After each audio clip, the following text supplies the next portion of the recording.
Our nation stands at a critical juncture. Let's talk about it.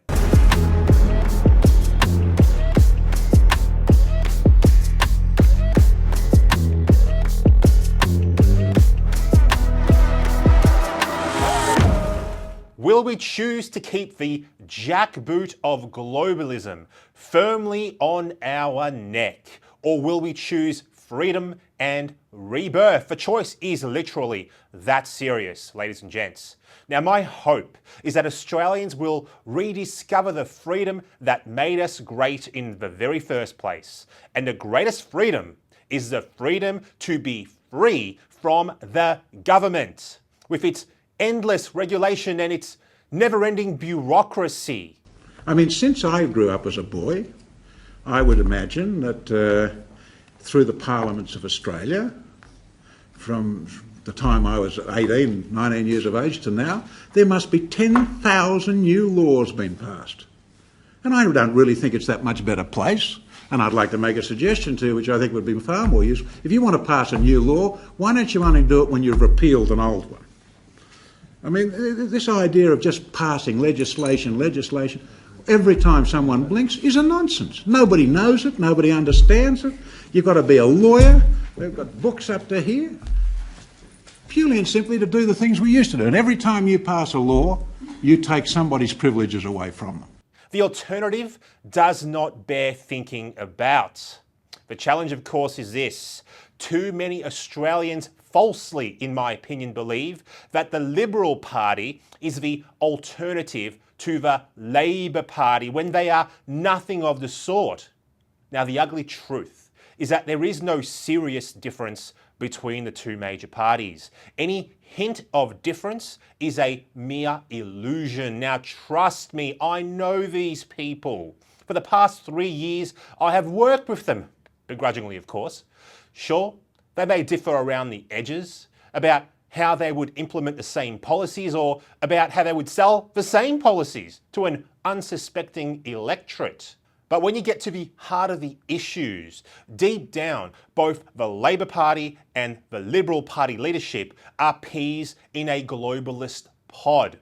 Don't believe the media who have convinced you that the battle between Liberal and Labor is a titanic struggle of ideas. It's not. It's the Roman circus. What does the emperor do when the people become restive, and when the people are asking questions, and when the people don't like the policies of the emperor?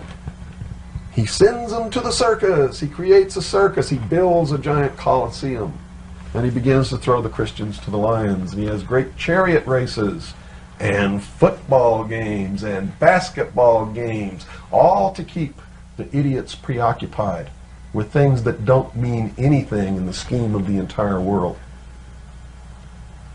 so that they don't have the time to learn what the truth is, so they don't ever get smart enough to learn how they're being manipulated, so they don't ever question the emperor. Our political system is less gladiatorial battle than it is pro wrestling. A display put on to distract the masses, bread and circuses, my friends. It's entertainment. It's a show. It's an illusion to make the average man think he has the chance to change things when in fact he does not. We are told that if we don't like Labor, we can vote for the Liberals. And if we don't like the Liberals because they mess it up, well, we can swing back to Labor. The system is designed so that we experience swings, but never a meaningful change. A pendulum, so to speak, but never a revolution. Think about it. All of this is designed with the intention of quelling dissent and ensuring that the masses never rise up. There is no real difference between Labor and Liberal. There hasn't been a genuine opposition in Australia for decades. For example, neither Labor nor Liberal really believes that net zero will change the planet's weather. And yet, both parties are blindly committed to it. The Liberals are always scathing in their criticism of the government's energy policy and yet are still steadfast in their own commitment to the globalist energy policy by insisting that we remain committed to the Paris Climate Accord. By the way, side note, net zero has nothing to do with weather and everything to do with wealth, with power, and with control. What is the objective? What kind of world do we want to build? What do we know? What did we learn? I think the world which we want to create with the Great Reset has to be much more resilient. We know now that the next crisis is already waiting for us around the corner, and it is the climate crisis.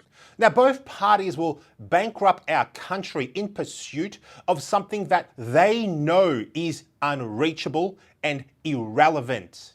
Now, should we talk about digital ID? Labor is currently taking heat for the idea, but the idea originated with the Liberal Party. And don't get me started on the currently dormant misinformation and disinformation bill. Anyone who thinks the Liberal Party wouldn't love to control the online narrative hasn't been paying attention. That bill, although pushed by Labor, was first introduced by the Liberal Party. Both Labor and Liberal were also in agreement to ban social media for under 16s. They worked together to give Big Pharma indemnity during the pandemic. They both bend the knee to unelected globalist organizations like the UN, WHO, WEF, and all the others. They both run up our nation's debt and have a hand in destroying our nation's culture. They both push an unsustainable immigration policy, which is fundamentally changing our nation, eroding sovereignty, destroying culture, and handing even more power to the globalists. The Liberal and the Labor Party pretend to be different in order to placate the masses so they can win power to do exactly the same as the other party would have done. I cannot stress enough how important it is for people to realize this. The two-party system is a choice in name only. Any real hope of change is an illusion. But things are even worse than that. Even if the Liberals had a mind to free Australia from the tyrannical grip of the globalist elite, which of course they do not, it's the faceless bureaucrats who run our nation from the shadows. The name of the door of the Prime Minister's office is irrelevant. It'll change back and forth, doesn't matter.